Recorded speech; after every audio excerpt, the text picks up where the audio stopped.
Ahí creo que sí ya se está grabando. Listo, adelante José, gracias. Bueno, buenos días, buenas tardes. Bienvenidos a este cuarto encuentro del ciclo de conferencias tecnopolíticas del hambre que coordinamos junto a Estefan.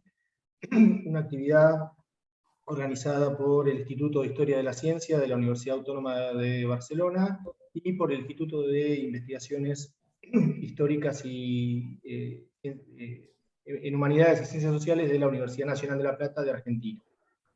Es una actividad que también se da en el marco de la Red de Estudios Históricos y Sociales de la Nutrición y Alimentación, red que coordina Estefan con sede en Bogotá, Colombia. Hoy tenemos la presentación de María Eugenia Marichal, Entre Derecho, Política y Bromatología, Control Alimentario en Argentina.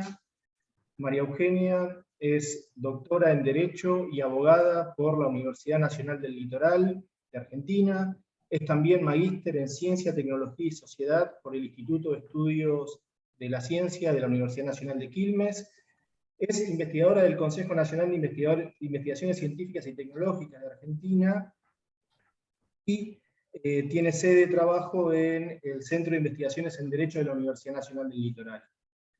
María Eugenia también es docente de grado y posgrado en la Facultad de Ciencias Jurídicas y Sociales de la Universidad Nacional del Litoral.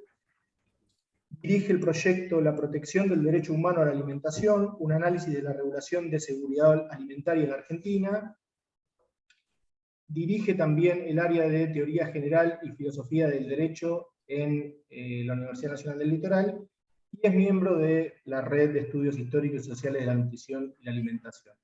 Bueno, vamos a tener la presentación de María Eugenia, que dura aproximadamente unos 40 minutos, y después abrimos el espacio a comentarios, a discusiones, etc. Bueno, ¿empiezo? Adelante. Bien, voy a volver a compartir aquí. Bueno. No sé si... bien. Bueno, muchas gracias por la invitación y la presentación. La idea de la presentación de hoy era, bueno, un poco partiendo de ese trabajo que compartí, que es un texto un poquito viejo, ¿no? Ese texto fue pensado como un resumen de la reconstrucción del ordenamiento jurídico alimentario que tuve que hacer en el marco de mi tesis doctoral en Derecho, la cual tenía por objeto, dicho muy sintéticamente, analizar el proceso de codificación alimentaria en Argentina. La idea hoy es, en esta presentación, es retomar ese texto, que como les dije, un poquito viejito, y muy pensado en el contexto de una publicación en Historia del Derecho, y a proponer algunas nuevas preguntas y reflexiones que pude ir abriendo con conceptos y categorías que circulan por esta red, que están más vinculadas a los estudios de la alimentación y nutrición en América Latina. Y un poco abrir ese trabajo y revisarlo críticamente con ustedes, y después más con el debate. Entonces, primero quería contarles un poquito cómo llego a esto de estudiar el derecho de los alimentos, la regulación de los alimentos.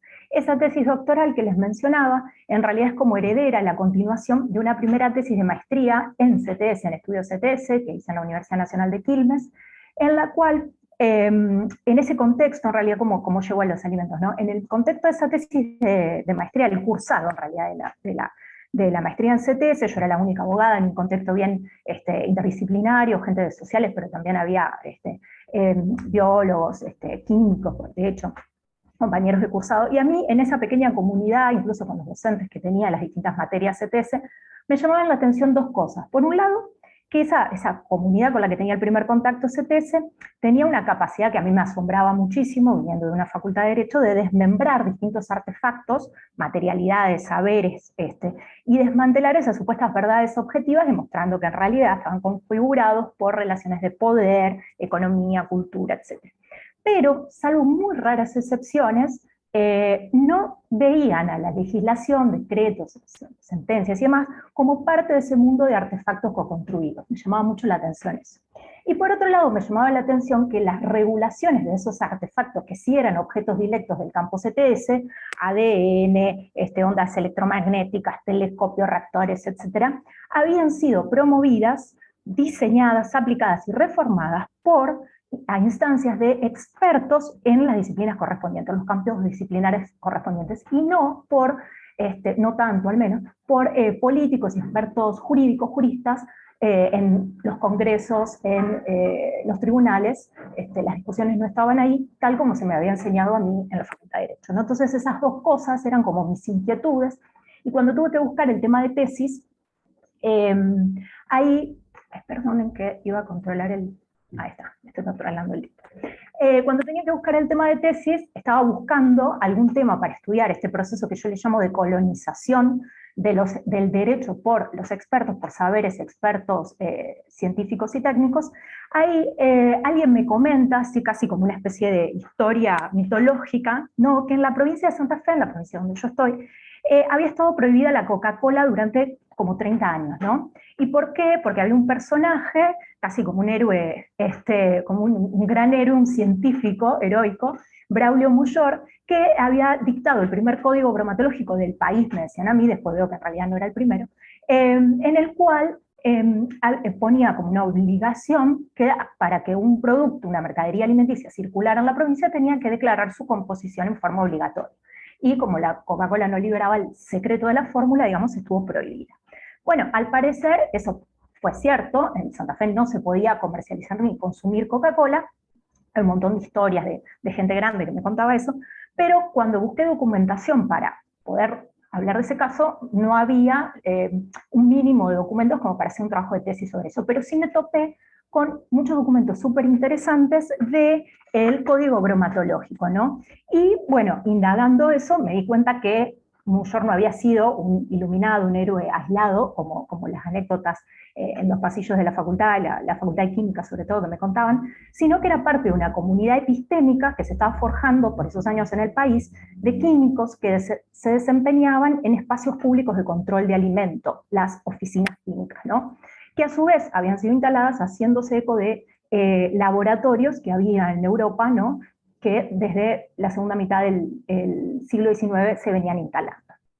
Entonces, bueno, ese es más o menos el recorrido, y así es como llego, termino haciendo esta tesis de maestría sobre el primer instituto bromatológico, el código bromatológico acá en la provincia, y luego continúo esos temas en la tesis doctoral. Ese recorrido que yo venía trayendo está marcado entonces por estos intereses de mi mirada un poco disciplinar, sobre todo la retomo cuando vuelvo al doctorado, porque es un doctorado en Derecho, cruzado con la perspectiva CETES. Y lo que les decía que quería hacer ahora es sumar también a ese cruce de esta mirada con estas nuevas preguntas y reflexiones que me vienen de los estudios de la alimentación y nutrición, que descubro que dentro de este espacio, dentro de esta historiografía, hay todo un lugar para estas investigaciones que yo venía haciendo en otro marco, con inquietudes que pensaba así como muy originales, y veo que hay todo un área de estudios aquí. Pensando así un poquito como para ubicar, ¿no? En el trabajo, en la historiografía que marcan Stefan y yo en la presentación del hambre de los otros, cuando marcan como estas tres grandes áreas, ¿no? De tres temas generales de discusión académica sobre la relación entre ciencia, alimentación y política, dentro de la primera, ciencia, alimentación y construcción de los estados nacionales, yo creo que ahí encaja muy bien la historia de los laboratorios de control alimentario, que son parte de los trabajos que analizan los discursos y prácticas de las ciencias en torno a lo alimentario. Si bien más las ciencias de la química, ¿no? Que tanto la nutrición, que es lo que enfocan los casos que están ahí, pero tiene que ver con eso también, ¿no? Y la relación con los procesos de identidad cultural, estrategias de control e intervención social en los contextos de construcción y modernización de los estados en Latinoamérica. También en la presentación que hacen junto con José Stefan en el dossier de el último número de Estudios Sociales del Estado, ahí también queda claro, ¿no? Bueno, ese dossier está más enfocado a la construcción de los estados, pero ahí cuando mencionan las tareas de los estados modernos que asumieron esa tarea de velar por la alimentación de la población, prestando especial atención al papel de los expertos y sus saberes, ¿no? Y ahí puntualizan, ¿no? Todo el cuerpo de la literatura que ha abordado esos procesos orientados a la regulación, estandarización y fiscalización de los alimentos como articulación entre la química y los procesos paralelos de industrialización y urbanización. Y ahí me topo, por la cita de ellos, porque no conocía de antes, con los trabajos sobre esos primeros laboratorios y oficinas instaladas en ciudades importantes, ciudades europeas importantes, Bruselas, Londres y París y demás, que están en este libro, Food and the City in Europe, desde 1800, que tiene varios capítulos, libro de Atkin, Lummel y Obi, que tiene bien documentados esos casos. Yo tenía datos por los documentos acá de los bromatólogos que estudié sobre estas oficinas, pero no conocía esta literatura. Entonces, en esos trabajos, pero sobre todo en el capítulo que escribe Atkin en este Handbook de Food Research, ahí él delinea algo así como una historia social de la ciencia del análisis alimentario, del control de la alimentación. Me flashó ese capítulo porque hace como una panorámica de lo que sería. Él habla de una historiografía de la adulteración de los alimentos, hace una revisión de los estudios existentes y hace recomendaciones sobre a dónde hay que ir con este tipo de estudios, ¿no? Sostiene que falta un encuadre comparativo porque dice que la mayoría de los trabajos que se han hecho sobre esa historia de la adulteración se han hecho dentro de los límites de los estados nacionales y a su vez desde perspectivas muy estrechas como la legal o la económica, dice justamente, y sí, haciendo una autocrítica, a veces la legal es como muy estrecha. Y él explica que los estudios que él pretende hacer y el equipo de gente que trabaja con él sobre el control alimentario, dice, más que indagar en la ciencia subyacente para identificar qué es genuino y qué es falso, como si fueran categorías diferentes, separadas, aisladas, se pueden ser interpretadas esas categorías como respuestas graduales a una pregunta. ¿Qué es la comida? ¿Qué es el alimento? ¿No? What is food? Por eso dice, se trata más de hacer una política ontológica de la alimentación. Me encantó eso, ¿no? Dice, pero con una idea de ontología, que él sigue ahí a Anne-Marie Moll, y dice, la ontología no estaría dada según un orden de cosas, sino que se crea y se sostiene en las más comunes y cotidianas prácticas sociomateriales. De ahí la relevancia de mirar lo que pasaba en los laboratorios, en las comunidades expertas y demás. Y ahí dice que esta historiografía de la adulteración tendría como estas 4 dimensiones. A mí me interesa particularmente la del Estado, legislación, regulación y litigio, ahí le da un rol muy importante a la cuestión jurídica. Habría una quinta que es la no explorada, que le alienta a explorar, que es activismo y ciudadanía. Dentro de esta, ¿no? Del Estado, legislación, regulación y litigio, ahí él, en función, en base a los resultados de esos estudios que conoce, que son los realizados en Europa y en Estados Unidos, él delinea así que habría algo así como 2 concepciones de la calidad alimentaria, ¿no? Muy sintéticamente, ¿no? Una concepción francesa y una concepción inglesa. La concepción francesa, él la ejemplifica con el control de los vinos, ¿no? Y dice que, bueno, vino es un artículo muy importante para la cultura culinaria y la identidad nacional francesa. El objetivo regulatorio ahí era exponer, dice, las formas de falsificación mediante adición de químicos, en una lucha por el mercado de vinos entre productores de distintas regiones, ¿no? Está muy asociado la producción a las características de los terruños. Para eso, dice, entonces fue necesario dictar definiciones administrativas, la cuestión administrativa tiene un peso importante, los métodos de análisis químicos y dictar legislación vinculante para implementarlas. Regulación que muy tempranamente se complementa con una protección de la propiedad intelectual colectiva a esos productores regionales de los distintos productos, porque esta protección que se piensa para el vino luego se extiende a otros productos que están muy asociados a lo regional, como jamón, queso, vino. Y luego esto él explica que termina siendo la concepción que impera en toda Europa, ¿no? Y que queda bien consolidada para la Unión Europea a partir del 2002, con el Reglamento 178, ¿no? Que es como la Ley General de Seguridad Alimentaria, ¿no? Y porque son muy caros a las diferencias de este tipo de calidades de distintos productos alimenticios, ¿no? Como el chocolate, la cerveza, etc. Jamón, ahí en España, aceite de oliva. Bueno. Por otro lado tenemos la concepción inglesa, ¿no? Él la relaciona, dice también es la norteamericana, que se extendió, sería como el eje anglosajón, ¿no? Él la ejemplifica con la leche. Dice, la leche que era considerada un commodity sin grandes particularidades, ¿no? Por lo menos al inicio. La gran preocupación, a fines del 19, era el aguado, ¿no? Como ustedes muy bien saben que han estudiado tanto. Dice, inicialmente eso se testeaba con la comprobación visual de la composición, es decir, la ontopolítica del control estaba basada más en la medida y precisión que en los atributos del lugar de producción, porque estaba muy estandarizado. Entonces el sistema regulatorio, dice, se cruzaba con la protección, pero de los derechos individuales, derechos individuales contractuales de las partes, que ante cualquier diferencia, en caso de incumplimiento, se dirimían en los tribunales, caso judicial.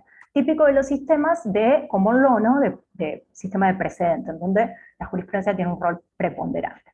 Entonces dice que habría algo así como dos genealogías intelectuales de la calidad alimentaria, que él ve que eso tiene una incidencia incluso hasta hoy en día, que son producto de tradiciones culturales, legales y económicas diferentes, y que hasta hoy, dice, se ve como se trasunta la mutua incomprensión y guerras comerciales entre Estados Unidos y Unión Europea, ¿no? Haciendo referencia a ciertos laudos arbitrales, grandes conflictos en los tribunales donde se, ¿no? Hormonas, principio precautorio, todos esos desacuerdos entre la concepción anglosajona, la europea, inicialmente francesa. Y ahí, bueno, luego él indaga los esfuerzos por una codificación internacional, ¿no? Y va haciendo un repaso desde primeras iniciativas en fines de 1800 hasta el Códex Alimentario del 1963. Y ahí dice algo que quiero recuperar y traer acá para que, digamos, en idioma original. Dice, hablando de eso, muchos países en el sur global, si bien son miembros de ISO y del Códex, sus, algo así como trayectorias, caminos regulatorios, recién están comenzando, dice, ¿no? De hecho, la mayor parte de la población mundial continúa viviendo bajo controles alimentarios muy flojos, y cualquier conclusión sobre el progreso de la adulteración debe ser provisional. Me llamó mucho la atención esto de el sur global recién empieza, ¿no? El camino regulatorio. Desconoce las trayectorias, digo, también como un llamado a los estudios latinoamericanos, ¿no? Porque pensaba, no solo lo poquito que yo he hecho, sino trabajos tan interesantes como el de María José Correa Gómez. Así, nada, ayer encontré uno de Brinkman sobre la regulación en Brasil, digo, que muestran que nuestros antecedentes tienen raíces también a fines de 1800, digamos. Entonces, hay todo un mundo por explorar acá, y yo creo que estamos en condiciones de por lo menos poner en duda esa afirmación de Atkin, que salvo eso me parece fascinante todo su planteo. Entonces, ahora sí, habiendo abierto un poquito este marco como para a partir de ahí presentar algunas líneas del caso argentino. Antes, una pequeña aclaración: la idea no es obviamente presentar los hechos y todo eso, hacer un recorrido, eso está en el texto, no sé si lo leyeron, y si no les invito a que lo lean, sino a partir de estas claves, a pensar algunas preguntas, abriendo unas preguntas, ¿no? Primero una aclaración, más bien, tipo, qué sé yo, metodológico, ¿no? El texto está muy pensado, periodos muy largos, lo cual yo sé que para la gente que hace historia y que le presta mucho detalle a ese relevamiento histórico, hacer tantas décadas juntas en un texto tan corto es como una cosa, es complicado. Hacen más trabajos de detalle. Nosotros en derecho no tenemos tanto esos pruritos, pero bueno. A mí me interesaba ahí marcar esos hitos normativos para reconstruir el ordenamiento y llegar al proceso codificatorio, que es lo que me interesaba mirar. Y esta idea de mirar hitos normativos, ¿no? O marcar periodos a partir de hitos normativos, yo reconozco que pensado así solo puede ser muy limitante, pero pienso que ese tipo de relevamiento puede ser validado tanto, como dijimos, desde los estudios de la alimentación. Veo que para Atkin la cuestión legislativa es una dimensión súper importante, como dentro de los estudios de la ciencia. Si bien ahí en el texto no está referenciado, pero un poco está como flotando esta idea de Sheila Hasanoff. Hasanoff para mí es de los autores, las autoras del mundo CTS que más me gustan y que más me puedo acercar y usar en mis trabajos, tal vez por esta conexión disciplinar que ella también tiene con el derecho, y ese trabajo incesante que hace de conectar derecho con CTS. Ella tiene esta idea de momentos constitucionales, en un trabajo, por lo menos yo se lo encontré, en un trabajo levemente anterior a Estados de Conocimiento, y lo retoma después en un texto que incluso está en español, traducido ahí por una editorial en Colombia. El trabajo para mí es maravilloso, y ella ahí hace un ejercicio de periodización de los gobiernos, de los momentos constitucionales en el gobierno de la ciencia y tecnología en Estados Unidos, ¿no? Y marca grandes periodos bien amplios, y los marca justamente a partir de, no lo voy a explicar eso nada, ¿no?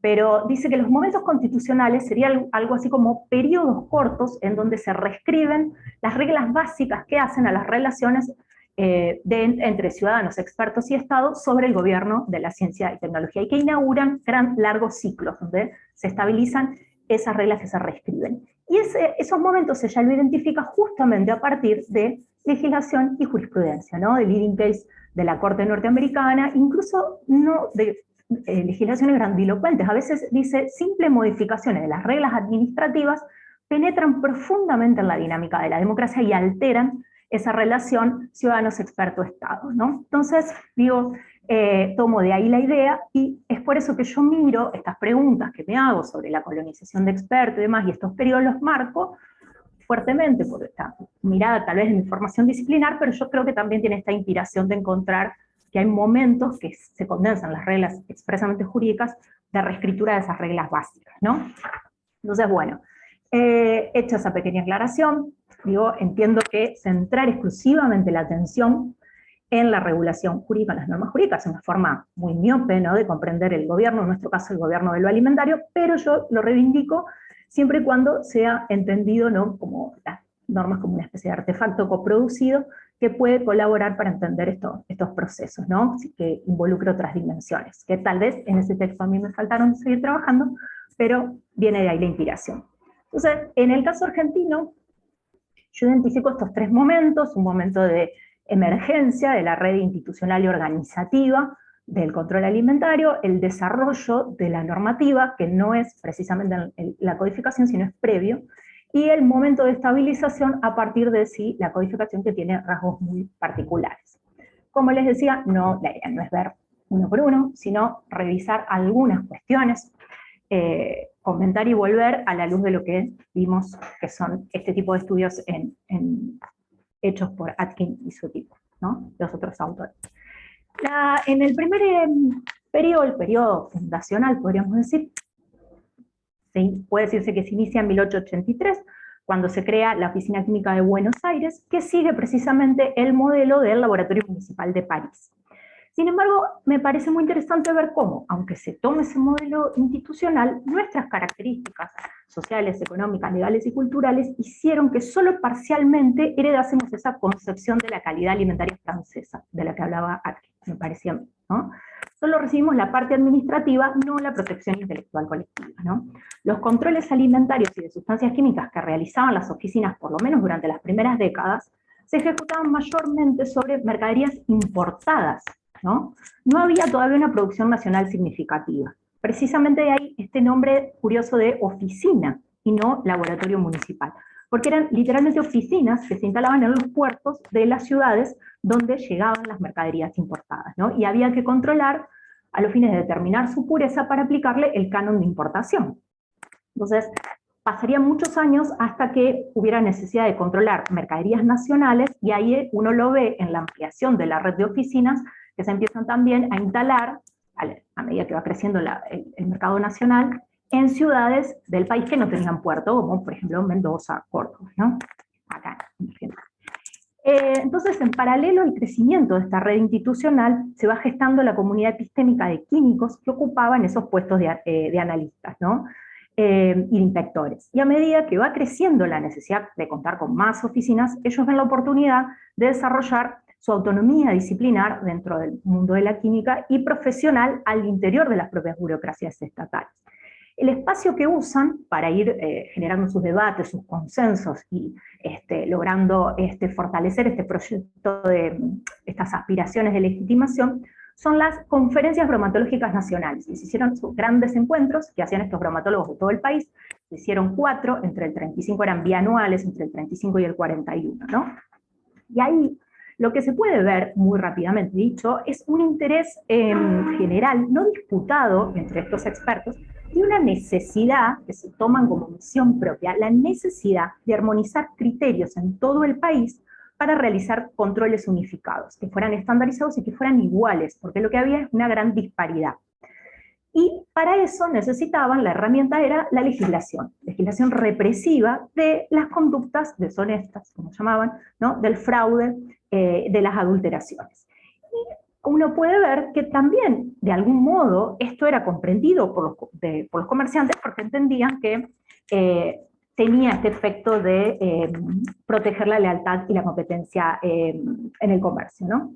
Entonces, si uno relee, ¿no?, este proceso en Argentina, ¿no?, comparativamente con lo que cuenta Stasiani en el Laboratorio Municipal de París, ¿no?, con el tipo de conflictos que él encuentra, uno va a ver que son muy diferentes, ¿no? Acá nosotros no tuvimos en qué consistían los debates en las conferencias bromatológicas, y ahí José tiene unas tablitas muy interesantes en su artículo en el dossier, en donde rastrea las iniciativas estatales en Argentina sobre alimentos, toda una primera parte vinculada a fiscalización, hace un cuadro en donde va tema por tema explicando en dónde recaían esas discusiones. Y ahora vamos a ver, esas discusiones no tenían que ver con competencia como había sucedido en Francia. En Francia había una disputa muy grande, cuenta Stasiani, entre las autoridades municipales y la autoridad nacional. Había una tensión fuerte ahí. Acá no, acá las discusiones eran sustantivamente en cómo íbamos a controlar, cómo íbamos a definir cada alimento, tomate, café, leche, ¿no? ¿Qué metodología vamos a aplicar? Y una preocupación muy fuerte por determinar y proteger el dogma, porque así le llamaban doctrina o dogma, la pureza de los alimentos, ¿no? No había disenso sobre eso. Entonces hay una diferencia grande. No, aquí no había, como en Francia, que se parece determinar todo su journey de control y de calidad, una producción regional fuertemente anclada. No tenemos y no tenemos hasta el día de hoy, ¿no?, que necesitara esta denominación de origen y todos esos dispositivos que necesitaron en Francia. Porque no estaba tampoco, en este momento al menos, enraizada en una cultura y identidad nacional como allá. No encontramos entonces esa desconfianza y resistencia de los comerciantes al control químico de los alimentos como él cuenta, ¿no? Esto es una apreciación general, por supuesto que puede ser matizada si miramos los caso por caso, por ejemplo en los trabajos de José sobre la pasteurización de la leche, ahí uno puede ver si resistencias y algún conflicto entre productores y expertos. Yo lo estoy mirando genéricamente al proceso de unificación legislativa, ¿no? Ahí uno no ve esas disputas como con los productores de vino en Francia. En definitiva, en esta primera etapa de conformación paralela de una comunidad epistémica en las conferencias y de una burocracia estatal en la red de oficinas químicas, los expertos, como ver que los expertos toman modelos institucionales, más adelante van a tomar también Estados Unidos y demás, hacen una mezcla rara acá, pero los usan y los modifican y se enraizan según nuestras problemáticas endógenas, nuestros contextos locales. Y yo creo que se genera una regulación, una concepción de la regulación y de la calidad, que no puede ser identificada ni con la francesa y mucho menos con la inglesa, que tiene que ver con la tradición jurídica del, como les decía, del common law, que ninguno de nuestros países latinoamericanos sigue. Nosotros somos más del derecho romano, por eso, en todo caso, sí podemos heredar la parte administrativa de la concepción francesa, que creo que es esta tradición de los códigos, justamente, que es lo que en definitiva me interesa estudiar. La codificación tiene mucho que ver con las instituciones del derecho romano, que es esa concepción jurídica de la Europa continental. Bien, paso a la segunda etapa, esa es una reflexión de la primera. La segunda, que yo ubico en el ordenamiento y unificación nacional, más o menos, ahí la segunda etapa se caracterizaría por, según como yo la delineo, la consolidación de la disciplina bromatológica en las burocracias estatales, ya con toda esa red expandida, extendida, ellos instalados, ¿no?, y la jerarquización del problema de control alimentario en la agenda pública, es decir, continuar la lucha para el dictado de esa legislación nacional unificada. Los bromatólogos instalan la necesidad de resolver el problema a partir de esta legislación, y acá se ven varios de estos hitos normativos, ¿no? Ahí encuentro que son relevantes. Por ejemplo, cosas como decía Gila Hassanov, modificaciones administrativas que parecen menores. Por ejemplo, el dictado de un reglamento interno de la Dirección General de Química en el 44, un reglamento interno que parece algo secundario, pero es fundamental ahí, porque ahí se crean los cargos, y los cargos al interior de la administración pública, se crean la forma en que se accede, los requisitos y demás para ser director de las oficinas químicas, inspector, analista, se establece el canon y demás, es decir, esa ordenación dentro del sector de la administración pública es fundamental para perfilar, en términos de la dimensión de coproducción, las identidades, ¿no?, de estos funcionarios bromatólogos. Y ahí, en este periodo, ¿qué sucede también? Los funcionarios bromatólogos empiezan a ver su trabajo como parte de una cruzada moral contra el fraude, evitar el engaño de los consumidores. Y esta cuestión de verse como luchadores y protectores de una cierta moral, esto sí aparece en casi todas las historias, ¿no? Es como sería un denominador común, me parece, ¿no? Y aquí los discursos empiezan a entrelazar esa protección del comercio honesto, que nunca deja de ser un interés protegido, con el interés de contribuir a resolver el problema de la salud pública. Empieza a aparecer en los discursos, un poco antes del 40, en el 30, por ejemplo, ¿no? ¿Y cómo se iban a proteger esa salud pública? Mediante el castigo, mediante la represión de las conductas deshonestas. Lo que requería no solo esa definición precisa y unificada para todo el país de lo que eran las conductas correctas en la producción, elaboración, venta, etcétera, de alimentos, sino, bueno, la metodología para poder detectar y perseguir después los procedimientos para perseguir esos delitos. Entonces empieza a aparecer en los discursos una idea, una necesidad de planificar, de racionalizar la materia química. Esa es la frase textual que usan, porque si la materia química está dispersa, los recursos materiales y humanos son escasos, hay pocos químicos, hay pocos analistas, y porque las oficinas se fueron creando espontáneamente, dice, y esto es un desorden, hay que planificar, hay que unificar. Unificar el comando también, hay como una idea también del movimiento higienista de centralizar, empieza a ver, ¿no?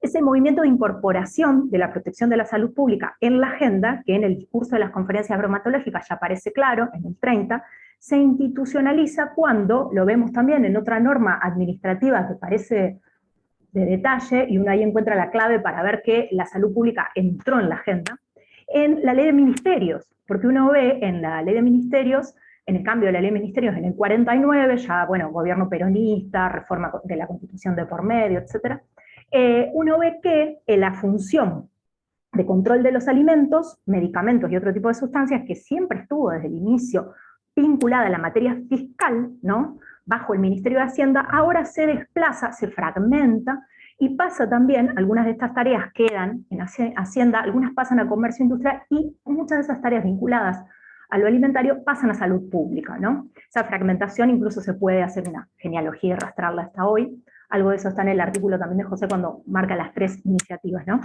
Pero bueno, es interesante ver cómo la comunidad de bromatólogos, a pesar de esa fragmentación ministerial, ellos insisten en la necesidad de defender, ¿no?, la unidad de comando en los análisis químicos, ¿no? Y logran que se cree la Dirección Nacional de Química. La general pasa a nacional, con otro tipo de funciones, no es solo un cambio de nombre, es también una jerarquización. Y logran que esté toda junta, ¿no? Dice, la materia química tiene que estar en un solo organismo, a pesar de que la interpretación y aplicación de las leyes esté separada en distintos ministerios.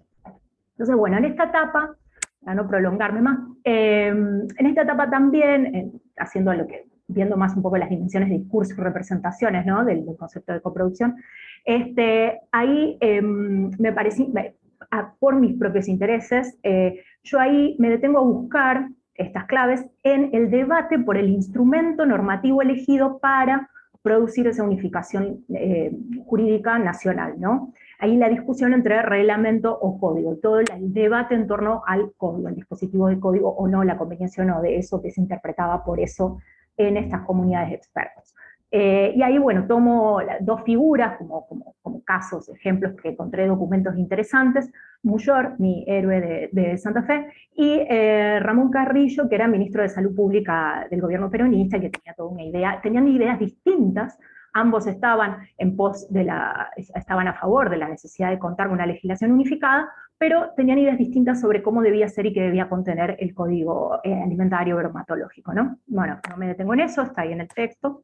Pero bueno, si bien lo que finalmente decanta la idea de codificación, hoy por hoy tenemos en Argentina un código alimentario, a mí me llamaba mucho la atención que fuera un código, el instrumento elegido, ¿no? Pero lo que se logra dictar en ese momento, no hay consenso para el código, lo que se dicta es un reglamento alimentario nacional por decreto en el año 53. ¿Por qué me llamaba la atención que después finalmente terminara siendo código? Porque al interior de la disciplina jurídica, en nuestra perspectiva tradicional, ¿no?, de las historias de la codificación civil, ¿no es cierto?, para nosotros más que nada, los códigos son para esta mirada interna, ¿no? Son instrumentos que tienen una vocación de permanencia en el tiempo, ¿no? Los códigos civiles, podríamos decirlo también de los penales, al ordenar la universalidad de la materia que regulan, esperan brindar seguridad e incluso cumplen una función pedagógica. ¿Por qué? Porque nacen como instrumentos ordenadores de la sociedad que contienen los principios fundantes de cómo va a ser entendido el orden público, ¿no? El orden público, que a su vez permiten la interpretación de todas las normas en ese universo codificadas y su aplicación a los casos concretos. Es decir, los códigos se pretenden autosuficientes y totalizantes. Todas las respuestas están contenidas al interior, no necesitan comunicarse con otros saberes. Este molde normativo llamaba la atención, tensiona muchísimo, y le llamaba la atención también a los bromatólogos, con la inestabilidad de la materia regular, ya que el conocimiento científico-técnico y las prácticas asociadas a esos saberes, que son las que en definitiva informan los contenidos de la regulación, son inestables, mutan, ¿no? Varían. Entonces, por eso me interesaba este debate, ¿no? Bueno, sin entrar en, hubo comisiones, vaivenes y das vueltas, se dicta ese reglamento. El reglamento era solo aplicable a Capital Federal y territorios nacionales. Algunas provincias fueron adhiriendo, por lo cual también voluntariamente decidieron que sea aplicable en esas provincias, entonces fue un paso importante para la unificación, pero todavía no llegaba. Cuando llega, y ahí sí voy a la tercera etapa, hay una interrupción en los debates, ahí uno no encuentra muchos documentos, ahí quedan unas décadas en donde no se rastrea mucho, yo creo que tiene que ver con los gobiernos de facto, ¿no? Donde los encuentros se interrumpen y demás. Pero bueno, sucede que en el año 69, en el final de la década del 60, se dicta este decreto, esta ley, ¿no? En algunos casos, incluso en la página de legislación oficial de Argentina, Infolet, se encuentra como ley directamente, pero técnicamente es un decreto ley porque se dictó en un gobierno de facto, en un gobierno de Onganía, es decir, no fue discutida en el Congreso, ¿no? Fue dictada por el Poder Ejecutivo, que tenía a su cargo las atribuciones del Congreso, que estaba suspendido, pero un gobierno de facto. ¿Qué hace este decreto ley? En 20 artículos, muy escuetamente, toma el reglamento alimentario, el texto reglamento, que tenía como 900 artículos, reglamento propiamente técnico sobre control, fiscalización de alimentos, y lo convierte, le cambia el nombre, pasa a llamarse Código Alimentario, y es aplicable obligatoriamente en todo el país. ¿Por qué sucede esto? Bueno, mucho tenía que ver, y lo dice el propio texto normativo, en la exposición de motivos que acompaña el texto, con la Comisión del Códex Alimentarios del 63, que Argentina se había adherido y por ende había asumido un montón de compromisos para la armonización de los estándares alimentarios. ¿Por qué? Por el Comercio Internacional de Alimentos, ¿no es cierto? Entonces no iba a poder armonizar con estándares internacionales si al interior del país todavía ni siquiera había logrado unificar. ¿Cómo hace eso? Gobierno de facto, cero discusión, dice, hay un reglamento federal, hagámoslo nacional, y ese es el texto. Y es lo que es nuestro código hasta hoy. Hay, de las muchas cosas, por ahí más técnicas se pueden decir, hay un par de cositas nada más, como me parecen interesantes para recuperar acá. Bueno, esta tensión entre la estabilidad legislativa propia del instrumento elegido, la idea de un código de la codificación, de los valores y principios del orden público y demás, con la inestabilidad del saber científico. Ese primer problema, ¿no? ¿Genera qué cosa? Si se dicta como código, ya había pasado con el reglamento, el problema de la desactualización permanente del código, ¿no? Cada vez que el Códex Alimentario cambia algún estándar o algo, tenemos que cambiar acá. Entonces, ¿qué pasa con eso? ¿Cómo se resuelve? ¿Cómo lo tramita, digamos, el reglamento? Y lo mismo hace este decreto ley, es delegando en el Poder Ejecutivo Nacional las decisiones sobre cuándo, qué y cómo modificar ese código, ¿no?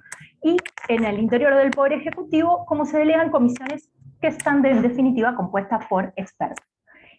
Y esa es la novedad de esta etapa, empiezan en esas comisiones a integrar también, ya desde la comisión permanente del reglamento, representantes de la industria alimentaria, ¿no? El principio del número no era tan importante, progresivamente va siendo cada vez más. Y eso se mantiene hasta hoy, de hecho lo visto que está ahí abajo, CONAL, es la comisión que tiene al interior, comisiones asesoras y demás, en donde esa modalidad se mantiene. Son ellos los que deciden cuándo, qué y cómo modificar.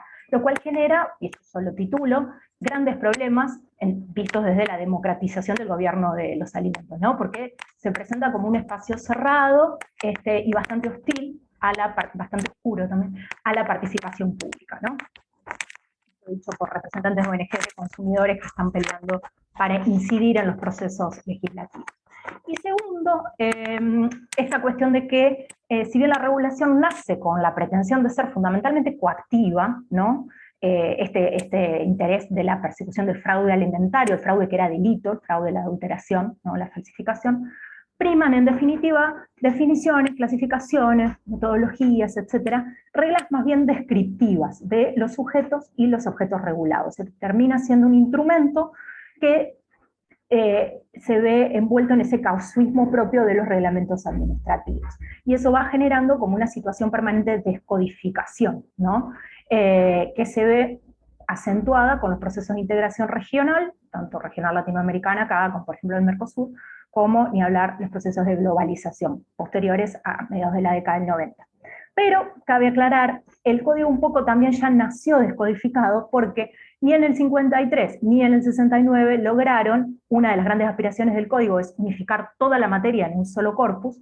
Acá no lo lograron porque hay dos productos que venían siendo regulados con su propia norma aparte y autoridades de aplicación aparte y demás, funcionando muy bien y con sus propios antecedentes, que es la carne, las carnes y los vinos, que hasta el día de hoy no son parte del Código Alimentario. La regulación del código es de aplicación solamente supletoria. Bien, entonces, cerrando esto, la histórica colonización experta en la legislación alimentaria viene de un largo proceso anterior a esta codificación de los años 60, que si bien esa codificación, uno puede leer en ese texto, tiene que ver, parece disparada, motivada por el Códex Alimentario, es decir, todo en la década del 60, pero en realidad es un proceso que uno lo puede rastrear mucho más atrás, y enlaza la construcción de una burocracia estatal, la legitimación de saberes expertos, consolidación de una disciplina, y uno podría decir en esos debates, incluso la discusión sobre un proyecto de cómo ordenar la sociedad. Para cerrar, algunas reflexiones, tres puntitos quiero compartir acá, entre inquietudes, preguntas abiertas para recuperar después. Una como una especie de invitación, de aliento a que sigamos haciendo investigaciones históricas sobre el control de alimentos, sobre la adulteración, o en las historias que hagan por productos y demás, por países, por regiones, mirar esa dimensión, ¿no? Y en el sentido de hacer contribuciones, no como así aislada, sino pensándola, como dice Atkin, a la historia de la adulteración, historiografía de la adulteración como una ontología política, ¿no? Como una dimensión que ayuda a perfilar qué entendemos por alimento, ¿no? Yo veo que la dimensión cultural, por la gran importancia de la antropología en estos estudios, hay muchos estudios que miran eso, y por supuesto que es importantísimo, es ineludible, pero por ahí este es otro costadito que se puede completar para esta concepción de, bueno, ¿qué es, qué hace a los alimentos? Y un llamado, si se quiere, un llamado a que hagamos esa etnografía en Latinoamérica, ¿no? La etnografía latinoamericana del control alimentario, que hagamos contribuciones a eso, ¿sí? Como les digo, sin desconocer los trabajos de María José, de Brinkman, que están buenísimos, que sigamos pensándolo en clave comparativa, buscando entre nosotros agendas comunes, redes, yo creo que deben haber ahí cosas muy interesantes para pensar, y ahí, y contribuir desde ahí a problematizar, como dicen Stephanie y Joel, que hacen los estudios que intentan hacer en el libro El hambre de los otros, que estos estudios sirven para problematizar el modelo difusionista de la ciencia, esto de que hay un modelo en el centro, se difunde y se aplica así tal cual en la periferia. Bueno, no. Nosotros creo que en estos casos podemos demostrar, podemos por lo menos cuestionar eso, ¿no? Y decir, bueno, acá pasaron un montón de otras cosas con esos laboratorios municipales que fuimos a mirar a París. Literalmente acá en Argentina mandaron a un químico a mirar qué pasaba en París para después venir a Salvador. Pero acá pasaron un montón de otras cosas, lo mismo en Chile, lo mismo en Brasil, ¿no? Y bueno, y empezar a pensar si no hay también, más allá de las concepciones en el hemisferio norte que identifica Atkins, si no habrá algo así como una concepción latinoamericana de la calidad alimentaria, ¿no? O no, ¿cómo? Que como pregunta, digo, que a partir de nuestros estudios empíricos, contingentes de caso, podemos pensar también a largo aliento contribuir a pensar eso. Y por último, la invitación a mirar a las normas jurídicas como artefactos coproducidos, como lugares donde se ve, a veces explícitamente, ese ensamblaje que en esta red se quiere mirar, ¿no? Esas relaciones y demás. Y no solo el texto normativo, artículo tanto, sino todo lo que rodea, ¿no? Los debates parlamentarios, los proyectos presentados que nunca prosperan, los informes, todo lo que hace a ese mundo, sobre todo el mundo la cuestión alimentaria, el mundo de la administración pública, el poder ejecutivo, decretos, dictámenes, reglamentaciones. Hay cosas muy interesantes que nos dan pistas para responder preguntas que desde otros lugares pueden ser difíciles. Yo veía a Anciani, empieza su trabajo del Laboratorio Municipal de París, dice, la pregunta que va a guiar mi trabajo es dilucidar qué intereses, en definitiva, protege este lugar. Y da unas vueltas con teorías. Y yo decía, acá, uno mirando las normas aparece clarísimo, el interés es fiscal, porque está en Hacienda, porque quieren cobrar tributo, ¿no? Después cuando aparece la salud pública, uno puede ir rastreando, ¿no? Las normas dan pistas muy claras para ir logrando esas respuestas, ¿no? Como documento, como archivo, como metodológicamente lugar para mirar. Y no limitarnos solo a la legislación, el derecho no es solo ley, decretos y demás, como, bueno, por ahí mi texto yo me basé solo en esa dimensión, pero saber que también es muy importante la dimensión de la jurisprudencia, lo que sucede con la aplicación y los conflictos interindividuales, ¿no? Las sentencias, los casos. Que veo que María José sí trabaja, en Chile ha trabajado bastante y muy bien, y justamente Atkin llama la atención en las sugerencias que hace en su texto, que dice que esa es una dimensión ausente en casi todos los textos de la historiografía de la adulteración, que es una pena que no se vea la jurisprudencia, ¿no? Y yo sumaría otra fuente clásica del derecho, que es la doctrina dogmática o doctrina, yo sé que por fuera del derecho esto suena muy feo, pero es algo así como el conjunto de los estudios de los juristas, ¿no? Las personas que estudian la legislación, producen los grandes manuales, tratados con los que estudiamos, que aspiran a sistematizar, interpretar, ¿no? la legislación y las decisiones justamente jurisprudenciales.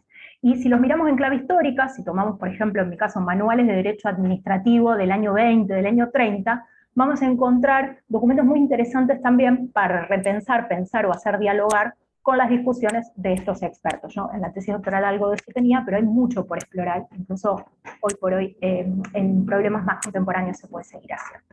Y bueno, hasta acá llego porque excedí los 40 minutos que me había cronometrado y me interesa más escuchar preguntas, comentarios, reflexiones, críticas de ustedes. Muchas gracias por la atención.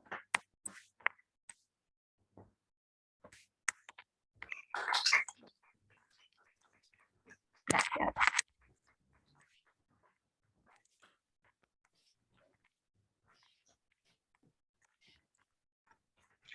Bueno, María Eugenia, muchas gracias por la presentación.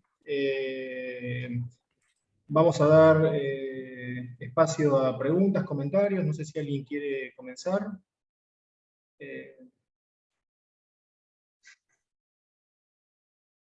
A ver, Estefan, no los estamos escuchando. Ahí está Agustín. Ahora sí, Muchas gracias por la... ¿Perdón? ¿Sí? Sí. Muchas gracias por la presentación. Mi nombre es Agustín Nieto Galán, soy uno de los investigadores del Instituto de Historia de la Ciencia aquí en Barcelona. Te quería preguntar por dos cuestiones. Una del fraude, ¿no? Que en algún momento creo que has mencionado, no sé si son exactamente los químicos o si podrías explicar un poco más toda esa cruzada contra el fraude. ¿Es una cuestión estrictamente de los expertos científicos? ¿Hasta qué punto esto es más retórica que realidad, ¿no? Porque también estaría relacionado con la cuestión de que la eficacia de buena parte de esta lucha, por ejemplo, contra la adulteración, puede haber un marco legislativo muy sofisticado, muy ambicioso, pero ¿hasta qué punto puedes rastrear o detectar cuál es la eficacia real de esa lucha contra el fraude, ¿no? Y hasta qué punto en la vida cotidiana sigue habiendo muchos espacios en los que se puede escapar del control del Estado, de todo tipo, de los objetivos que legalmente estaban planteados en la construcción ideal del problema, pero que en la práctica, seguramente con otro tipo de fuentes históricas, a lo mejor descubriríamos que había una ineficacia importante, como ocurre en muchos de los grandes proyectos de cualquier Estado-nación en construcción o actual, diríamos. No sé, esta cuestión de fraude, digamos, cruzada contra el fraude, los expertos y la eficacia de estos proyectos, si podrías explicar algo más. Muchas gracias. No sé si voy una por una o quieren hacer varias, no sé, como vos digas, José. Está silenciado. Juntemos algunas preguntas, si hay alguien más, juntemos algunas preguntas y si no, empezá a responder. No sé si Dale. alguien más quiere hacer un comentario. Dale, dale. Hola, yo soy Elena Serrano, también trabajando aquí en el Instituto de Historia de la Ciencia. Y bueno, quería que aclararas, no sé si te he entendido bien, en un momento determinado has dicho que toda esa legislación aplicaba a casi todo, menos algunas cosas como la carne. Y bueno, pues esto me parece bastante interesante, ¿no? Porque Argentina es la carne es como bastante fundamental, y si puedes elaborar más y cómo consiguieron escaparse y qué nos está diciendo esto. Eso es una pregunta así breve. Bien, ¿alguien más? ¿Sí? ¿No? Estefan.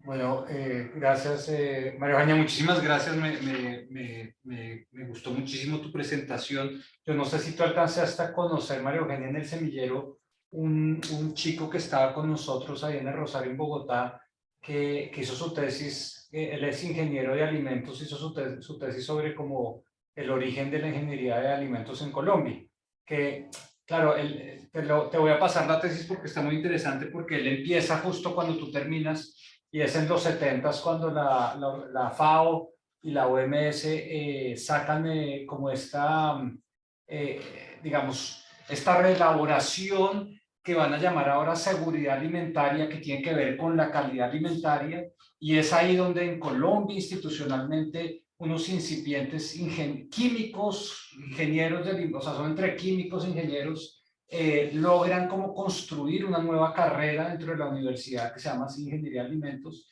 y terminan también construyendo una normativa que de alguna forma, digamos, legitima sus actividades, y que tiene, y en Colombia se creó una oficina central que se llama el INVIMA, ¿no? El Instituto Nacional de Vigilancia de Medicamentos y Alimentos. Pero de nuevo la idea era mirar eso como la trayectoria histórica, y cuando él hizo la tesis, pues para Colombia teníamos muy poca información al respecto. Entonces, bueno, te voy a decir que tú existes a él, pero lo que quería preguntarte era que mi sensación, ya tengo un poquito más de información histórica, es que claro, tú ves que en el proceso, digamos, en esa trayectoria histórica, aparece lo internacional en los 60s, con el Códex Alimentario, ¿cierto? A través de la FAO y la OMS. Si antes, digamos, ves también algunas conexiones internacionales que habría que ver cómo se van gestionando. Por ejemplo, en Colombia, el reglamento alimentario, que también se crea justo en los 50s, está muy influido por un acuerdo bilateral entre Colombia y Estados Unidos de asistencia técnica en temas de salud, y ahí es cuando se crea el Instituto Nacional de Nutrición, y es ahí donde hay una pelea muy fuerte, porque claro, yo no tenía esa sensibilidad que tú nos das de la diferencia entre reglamento y código, por ejemplo, ¿no? Yo era, eso o sea, como lo mismo, ¿no?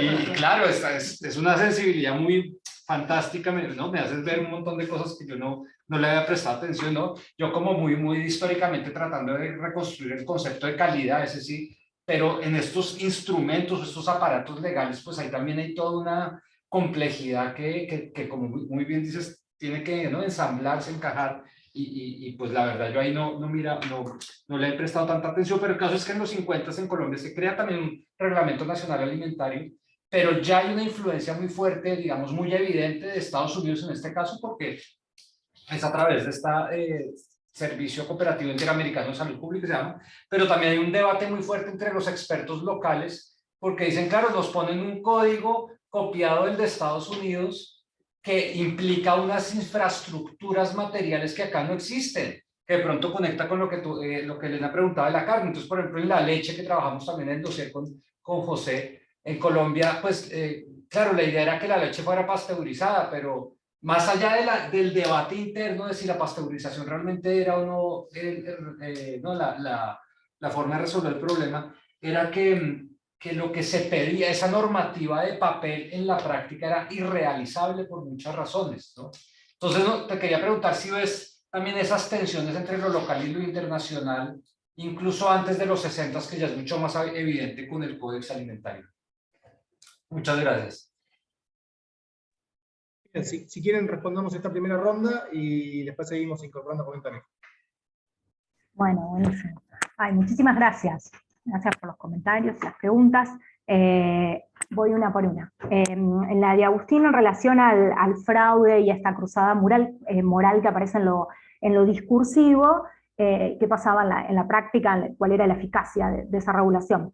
Bueno, la idea sí de la lucha moral y del fraude y la cuestión de lo deshonesto, el engaño a los pobres consumidores y demás, aparece muy exagerada, muy fuerte en los discursos en las conferencias bromatológicas, y también, yo acá no lo mencioné mucho, pero otra fuente en la que relevaba eso, sobre todo en el caso de Santa Fe, es la prensa, ¿no? La prensa tiene un rol ahí, yo creo que todos utilizan documentos de ese tipo, y bueno, y ahí aparece muy fuerte también la idea de denunciar, de generar como un escándalo en torno a estos episodios de adulteración de vinos, por ahí algunos casos de descomposturas, una que otra muerte, en algún caso por intoxicación, entonces eso se magnifica, y ahí aparece claro esta idea de la cruzada moral y la necesidad de la legislación.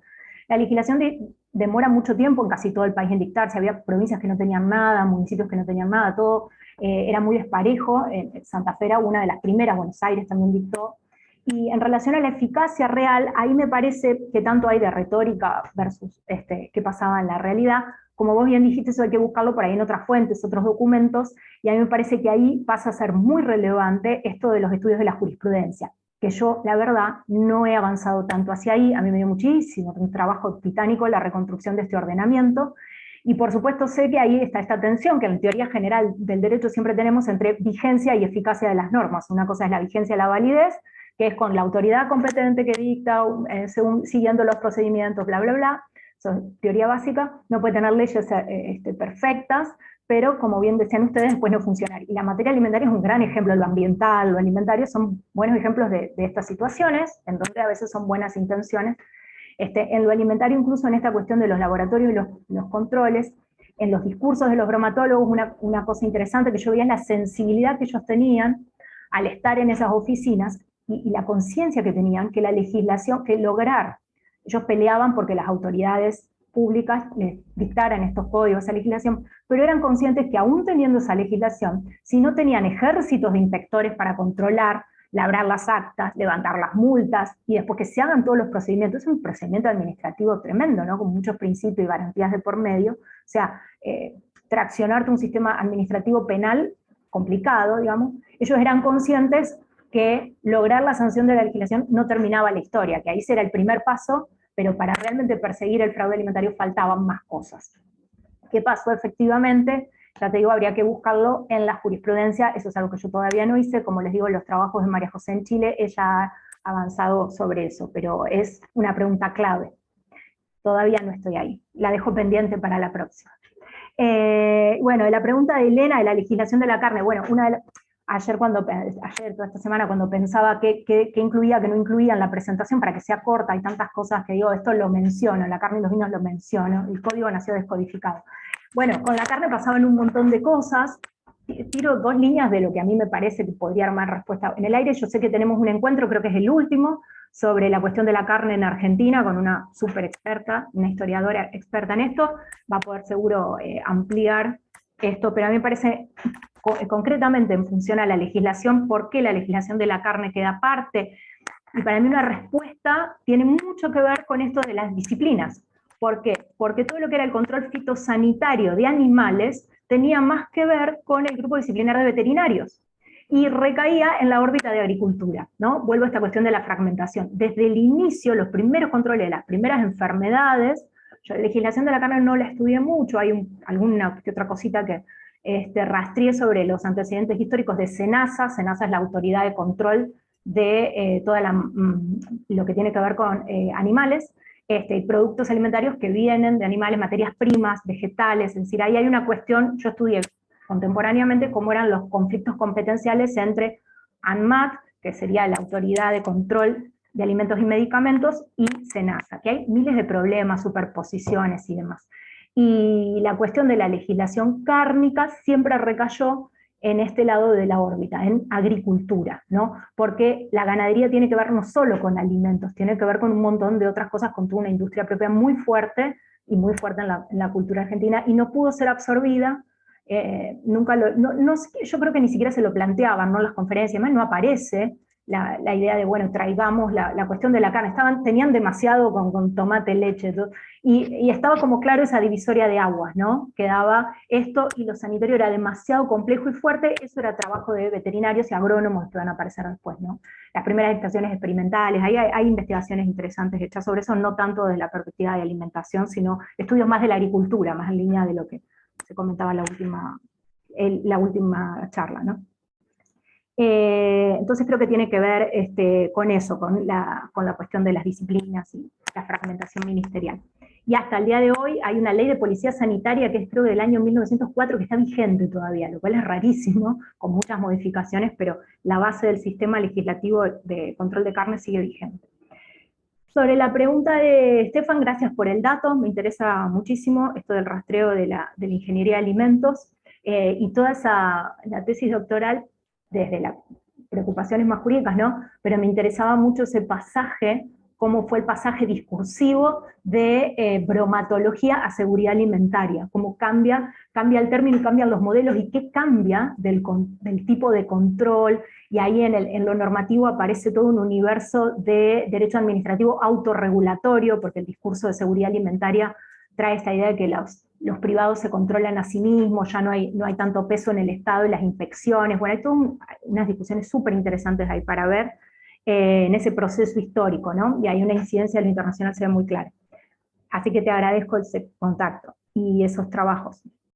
Pero bueno, en relación a la influencia de la dimensión internacional, otra de las cosas que recorté en la primera y segunda etapa, y en la tercera solo mencioné lo del código, pero sí, es claro,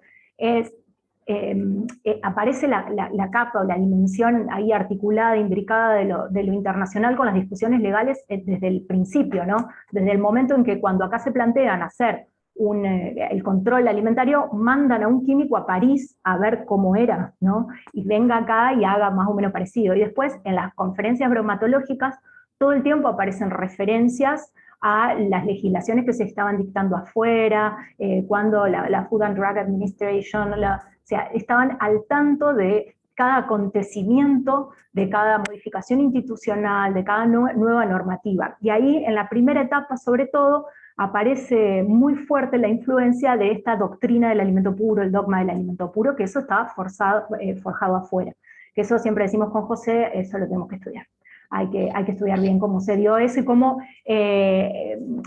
cuál fue la recepción en cada lugar de ese dogma o doctrina, esta idea de la pureza del alimento natural, ¿no? Y qué pasaba con los colorantes, edulcorantes, etc. Y eso venía de afuera, digamos, que fue... las discusiones acá tuvieron sus propias características, pero es una influencia muy fuerte de la dimensión internacional. Acá hubo conferencias en unos congresos de química regionales que se hacían, había también mesas, comisiones de legislación alimentaria, eso un colega del mundo CTS que estudia la conformación de la disciplina química en Argentina y en Latinoamérica me había pasado ese dato, hay discusiones muy interesantes en donde estos bromatólogos argentinos se encontraban con otros bromatólogos de otros países, por eso digo que yo no lo tengo visto en particular, pero está bueno estudiar, había redes regionales también, donde compartían esos espacios y ahí hay todo un campo para poder construir, indagar comparativamente. Y hasta ahí llego, tenía anotado las preguntas. Gracias. ¿Alguien más quiere sumar algo ahora? ¿Alguna otra pregunta? ¿Comentario? Vamos.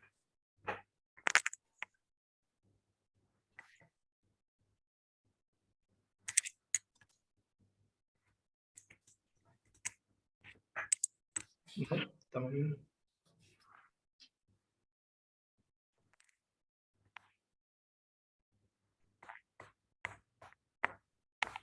¿No? ¿Tú, José? ¿Estamos entonces? Sí. No, digo, tú, José, no.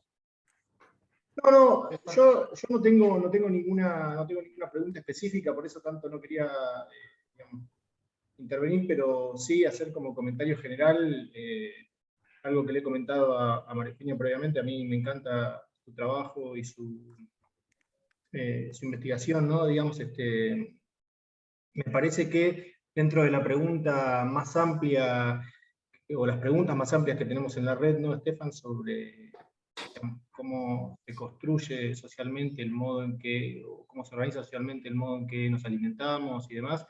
Este es un ángulo de entrada para investigar eso muy poco transitado en nuestra región y muy interesante, y que debe conectar, ¿no? Digamos, porque por ahí hemos hecho muchas más investigaciones sobre el papel de los médicos, señalando el modo de organizar dietas, regímenes alimentarios, pero acá es un lugar en donde se define, bueno, esto, qué es alimento, qué puede y qué no puede hacer la industria alimentaria, entonces, qué es un alimento seguro, qué es un alimento de calidad. Son todas cuestiones que se definen ahí, y creo que tu investigación, como te digo, por lo menos para el contexto argentino, yo creo que directamente inédita, y para el contexto latinoamericano, digamos, bastante poco desarrollada, abre eso. Me parece que es muy interesante algunas cuestiones que aparecieron en tu presentación, que es, digamos, como para pensar como agenda de trabajo futuro, ¿no? Esta tensión entre lo general y el caso específico, ¿no? Digamos, o sea, María Eugenia se ocupó de reconstruir toda esa historia del derecho alimentario, y quizás en esa reconstrucción general, en donde los expertos aparecen de manera muy clara en la primera mitad del siglo XX, en la segunda mitad del siglo XX empiezan a estar acompañados, o se empieza a notar más la presencia de los industriales, y cuando uno va en el caso por caso, y esa presencia de los industriales creo que se vería mucho más fuerte. En el caso de la leche, que hemos estudiado más en detalle, se ve mucho más fuerte. Incluso, revisando fuentes alguna vez, aunque esto no lo trabajé, digamos, recuerdo haber visto en la sanción del reglamento alimentario del 53 y después del código del 69, cómo en la revista que representaba sectorialmente a la industria lechera, aparece todo lo que se quería legislar, artículo por artículo, comentado por ellos a propósito de cómo se debería modificar. ¿Sí? Entonces, y por todas estas cuestiones que uno las ve ahora, por ejemplo, con la ley del etiquetado y demás, frontal, como diciendo, bueno, esto está bien, pero no tenemos la capacidad para hacerlo, modifiquemos este artículo de esta manera. Entonces, permite, creo, digamos, como realizar, digamos, un modo bastante matizado y complejo del modo en que se definen estas cuestiones, donde no hay actores buenos y malos, ¿sí? Sino que están, digamos, estos intereses y digamos, estos aspectos específicos. Entonces, creo que, por eso digo que esta investigación, hasta donde yo conozco, abre algo muy novedoso, y, digamos, y tiene que encontrar ese complemento en investigaciones más detalladas, caso por caso. Me parece muy interesante cómo lo planteaste, de pensar los casos en función de esa historia, ¿no? Digamos, y también, bueno, después cómo aparecen cosas, cómo surgen inquietudes muy fascinantes de cómo efectivamente acá, por lo menos en Argentina, y creo que en general en América Latina, no hemos desarrollado esta tradición de reconocer la propiedad intelectual de las regiones, ¿no? Digamos, este saber que le aportan los productores a los productos, y que, bueno, y que entonces cuando copiamos eso, pero lo traemos acá, la legislación adquiere formas propias, porque no están esos intereses sectoriales reclamando por ese respeto a bueno, nada. Por eso es más un comentario que una pregunta, y decir que eso, que la presentación, al igual que las investigaciones, me pareció súper interesante. Estefan. Bueno, no, yo quería de pronto, si pudiéramos profundizar un poco, que me gustó mucho también esa idea de comunidad epistémica, ¿no? En este caso, por ejemplo, los bromatólogos, que muchas veces tendemos a enmarcar las comunidades epistémicas como en las disciplinas clásicas, ¿no? La comunidad epistémica de los químicos, de los físicos, pero acá son como unas comunidades un poco más difusas, ¿no? Y sobre todo en países de América Latina, donde la institucionalización de las ciencias es tardía, ¿no? Entonces, como que uno, si yo quiero, digamos, yo cuando volví a Colombia, yo quería hacer historia de eso, de la termodinámica, pues no había, nadie hacía eso institucionalmente, pero resultó que sí había gente que hacía eso, pero entonces, por ejemplo, esas comunidades epistémicas, a ver si podemos pensar más cómo meterle el diente a la idea de comunidades epistémicas y cómo se van configurando y cómo se pelean entre ellas, ¿no? Ahora que mencionabas, por ejemplo, pensé, recuerdo, José, de pronto tú lo conoces mejor, un artículo de Karina Ramachotti que sobre ingenieros sanitarios peleándose contra los, bueno, peleándose, ¿no? Contra los salubristas, ¿no? Los más como un grupo emergente que empieza a tener un papel más importante y entonces, claro, tú nos llamas la atención como esas zonas más oscuras, grises, incluso la misma administración pública. Es decir, al final, yo lo sé, por ejemplo, en Colombia, que creo que en los 50 también con ayuda internacional, lo que sea, pero se crea una carrera que se llama así, administración pública, que podría ser otra comunidad epistémica, ¿no? Que esa está muy sensible a cómo se aplica la normativa, yo qué sé, me imagino, ¿no? Pero como que esas comunidades quedan muy invisibilizadas, ¿no? Son como ahí muy poca cosa, no sé cómo decirlo, y de pronto son muy interesantes de explorar más profundamente y como tú decías, ver las tensiones entre las diversas comunidades epistémicas, ¿no? Porque sí que se están tratando de arrojar ciertas autoridades y ciertas, digamos, actividades que deberían ser para ellos que de alguna forma legitiman su existencia, ¿no? Entonces, exacto, con la carne, pues me imagino que ahí debe haber una pelea fuerte, o estos ya dijeron, bueno, esto es lo tiene tan amarrado ya los veterinarios que pues ni nos metemos con eso, pero creo que de pronto hay una clave interesante, sería mirar un poco más en profundidad esas comunidades epistémicas, que es como uno de los elementos de estos ensamblajes tan complejos, y que de nuevo no tienen que estar necesariamente atravesadas por las disciplinas clásicas, ¿no? De la ciencia, sino son como un poco más difusas, diría yo. ¿Puedo? Dale, por favor. Agregar un pequeño comentario que va en la dirección de lo que dijo Estefan, que vos un poco lo mencionaste y que nosotros tratamos de un poco abordarlo, aunque no lo hayamos desarrollado del todo en el último dossier sobre Estado, expertos de alimentación, que es este tema de, a ver, está bien, hay mucho de procesos internacionales que llegan y que tienen acá, digamos, acá tienen su historia propia en tensión con esa historia internacional. Pero finalmente, rastrear cómo es esa relación, digamos, ese carácter no natural que tiene la configuración actual del Estado en el modo en que aborda la cuestión alimentaria, ¿no? Digamos, entonces, cómo se produjo en estas tensiones entre comunidades epistémicas, intereses sectoriales, etc., el modo en que finalmente quedó constituido la manera en que el Estado aborda estas cuestiones, con todos esos solapamientos, fragmentaciones, contradicciones, que hacen que finalmente no necesariamente haya una política unificada y coherente. Eso me parece como que es algo de esto lo mencionaste en relación con la carne, y que es una de las cuestiones para mí como claves para explorar. Buenísimo. Bueno, un montón de cosas. Solo comento muy rápido a lo que vos dijiste de la tensión entre lo general y lo específico. Quería como pequeña aclaración, si bien sí, no lo he explorado y hay que ver mejor, ahí contrastar caso por caso y lo general.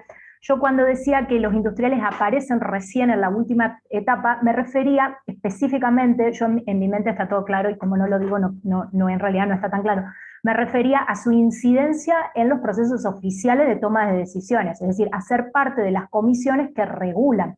Pero por supuesto que siempre ellos tenían sus intereses, en las conferencias bromatológicas aparecen claramente, incluso los bromatólogos en cada conferencia, en 35 y demás, tenían encuentros en la que se hizo en Tucumán, se encontraban con los miembros de no sé qué corporación azucarera, de la caña, que era súper poderosa, es decir, ellos tenían claro que tenían que dialogar porque había intereses propios, les acercaban proyectos de norma, eso aparece, es decir, esos intereses de ese sector comercial, industrial, siempre estaban. Acá en el caso santafesino, la municipalidad, la oficina de control municipal, discutía muchísimo con la Cámara de Comercio acá, decía que tuvo una disputa con los alimentos que se vendían fraccionados, sueltos, bueno, hay cosas re interesantes para ver.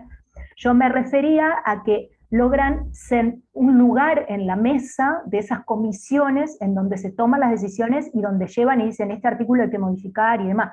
Yo por decir ahora, hace poco fue una conquista de la industria alimentaria lograr que se modifique el Código Alimentario Argentino, por decirte la última, y que se incluya la denominación de producto vegano, que el código no la reconocía, y hay empresas que quieren empezar a usar esa denominación y más, y las autoridades sanitarias decían no, porque el código no existe eso, no le puedo, y no se permite en el rotulado poner nada que no esté permitido por el código. Entonces hicieron, llegaron, modificaron el código. ¿Por qué? Porque tienen un lugar clave ahí, y esos lugares los ocupan del 50-60. No significa que no hayan tenido su interés, que por supuesto eso se ve, pero está bueno explorarlo también. Eso para aclarar nomás. Y en relación a lo de las comunidades epistémicas, eso es fascinante, y yo confieso que era algo que a mí no me había llamado, o sea, yo venía muy ahí con mis lentes para mirar el derecho, yo quería mirar el código, eso era lo que a mí me llamaba la atención, y el primero que me hace esas preguntas, y le llama la atención eso, es mi director de tesis de maestría, Leonardo Bacareza, a quien aprovecho acá hacer un pequeño homenaje, que yo aprendí muchísimo con él. Yo venía de la Facultad de Derecho, me habían entrenado para ser abogada para tribunales, o sea que no tenía idea. Lo que poco que sé de metodología lo aprendí con él, y me acuerdo cuando le empecé a llevar los primeros documentos, él me decía, pero qué fascinante estos tipos, pero ¿quiénes eran estos tipos los bromatólogos? ¿Qué era? ¿Eran químicos? ¿Qué querían ser? Se querían separar de la química, decía, porque eso aparecía muy fuertemente en los discursos, y esa fue una de las preguntas que su mirada de sociólogo, digamos, me llevó ahí, y ahí incorporé eso también, porque si no yo hubiera seguido con mis preguntitas de los instrumentos, ¿no?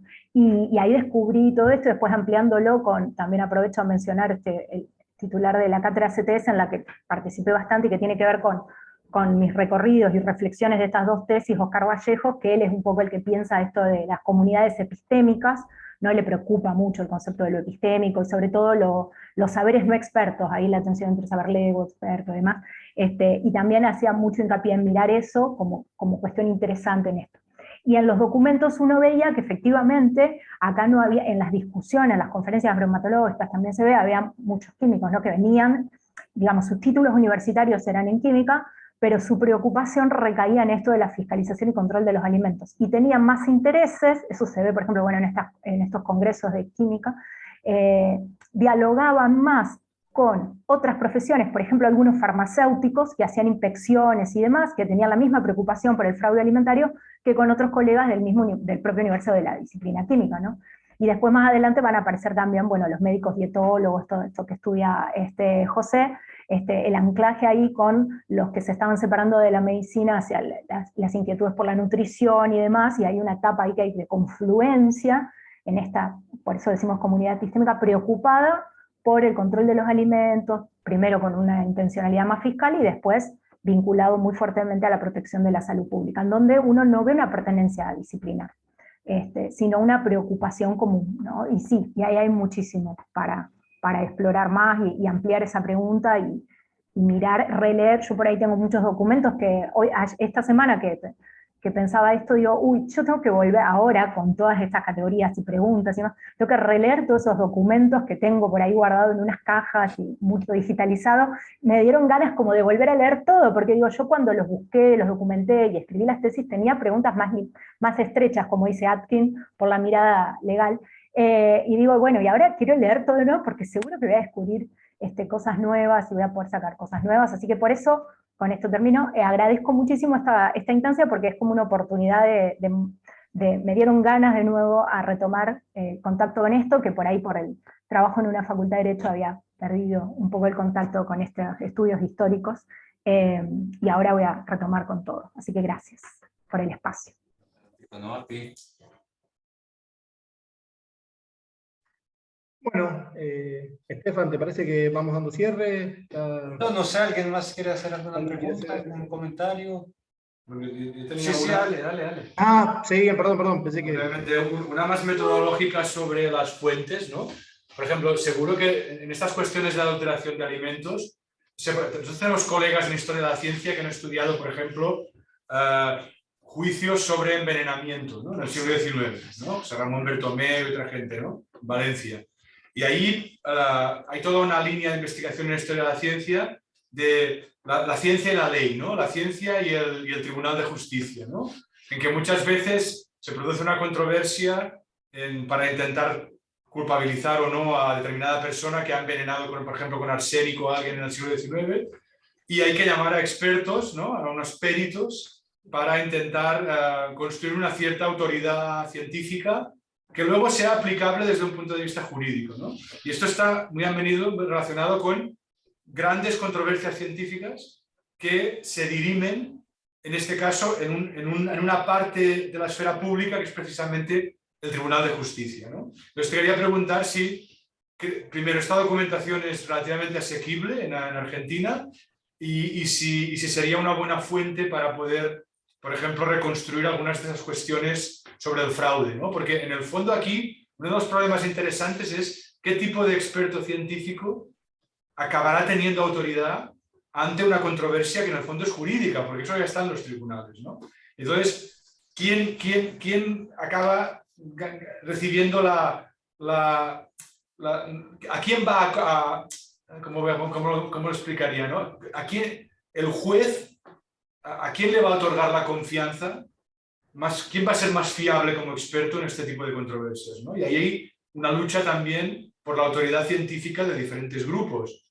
Han salido los bromatólogos que quieren separarse de los químicos, a los ingenieros sanitarios en relación a los médicos de las facultades de medicina. En una serie de problemas de estos relacionados con la salud pública, hay una serie de grupos que cada uno de ellos quiere ganar su autoridad científica también en un contexto legal, ¿no? No sé si esto crees que puede haber fuentes ahí interesantes de controversias que se hubieran producido en Argentina, etc. Y como te decía, ese es como toda otra puerta de entrada al problema. De hecho, cuando apenas vos planteaste esto de la eficacia real, yo digo, claro, la eficacia uno la tiene que buscar en las controversias individuales, la legislación, hasta que después la aplicación la ve en la cantidad de casos y cómo se resuelven esos casos. Yo reitero, no tengo esa dimensión muy explorada. Por ahí por otros temas que he estudiado, por otras cuestiones, ¿no?, que he visto jurisprudencia vieja, no es difícil llegar a esos documentos, depende del tipo de tribunal. Por ejemplo, los casos de la Corte están desde el primero sumamente accesibles, digamos. Eso no es difícil, los casos de la Corte Suprema. Pero sí es muy complejo acceder a documentación de casos para atrás del siglo XX, incluso primera mitad del siglo XX, en algunos casos, de tribunales inferiores. Tribunales inferiores me refiero a ya sea cortes provinciales o tribunales primera instancia, segunda instancia, en los casos locales, digamos. Eso sí es mucho más difícil, y conozco algunos historiadores del derecho que hacen trabajo sobre, no sé, propiedad, sobre otros temas, ¿no?, de alimentos que yo sepa no hay acá, por lo cual te agradecería después el dato de estos estudios desde Historia de la Ciencia en España, me encantaría leerlo. Acá yo conozco casos muy interesantes de historia, de estudios históricos de casos, pero más vinculados a criminología, además, no sobre intoxicación y alimentos, lo cual también abre toda otra línea. Pero en los casos locales es más difícil. No es imposible, digamos, para alguien que tenga cierta destreza en archivos, se consigue.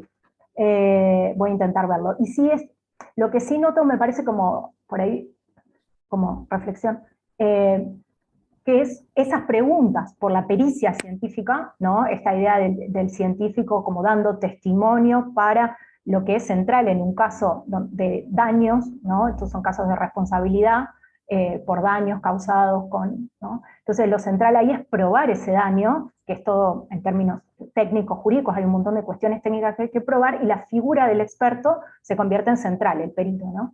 Y ese tipo de estudios en los sistemas, vuelvo al sistema del common law, en los casos de precedente, es un tema recontraestudiado, no solo en alimentos, sino en general, bueno, en CTS y demás. Bueno, Sheila Hasanoff tiene muchísimo de esto, del expert witness, la figura.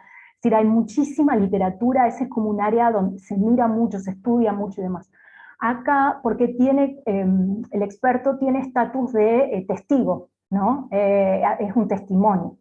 En el derecho procesal, no me animaría a decir latinoamericano porque no conozco tanto, pero estaría bueno estudiarlo, pero en el sistema argentino, por ejemplo, el estatus de la pericia, digamos, no es tan vinculante para los jueces. Entonces, por eso un poco, y porque nuestra tradición, ya les digo, es latina, y acá tiene mucho más peso la legislación, no conozco tantos estudios de eso, siendo que es un área súper interesante. Y para estos casos de intoxicación, de daños por alimentos, de hecho con unos amigos buscamos en un momento casos contemporáneos de daños por alimentos, tenemos un articulito por ahí que presentamos en un congreso, encontramos muy poco, daños ahora, de 2000 para acá, ¿no? Encontramos muy poca jurisprudencia sobre daños causados por alimentos, muy poca jurisprudencia, y casi todas las partes los perdían, justamente porque no habían logrado probar el nexo entre lo que habían consumido y el daño causado.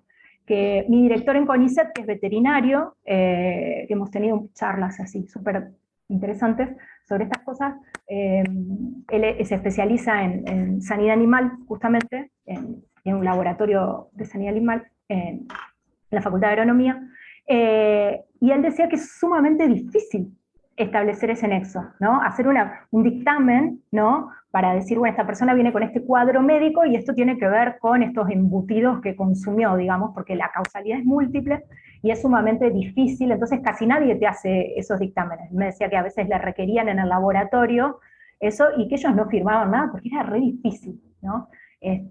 Probar eso. Y por eso los casos en general, pensando a compañeros, a colegas que litigan, dice que tienen muy poco de esos casos y cuando llegan recomiendan no, salvo que sea muy claro, muy evidente, no llevarlos adelante porque son muy difíciles y hay muy poco, por lo menos contemporáneo. Pero con perspectiva histórica habría que buscarlo. Y nada, como te digo, queda pendiente, de acá a un tiempo, si encuentro algo, te aviso.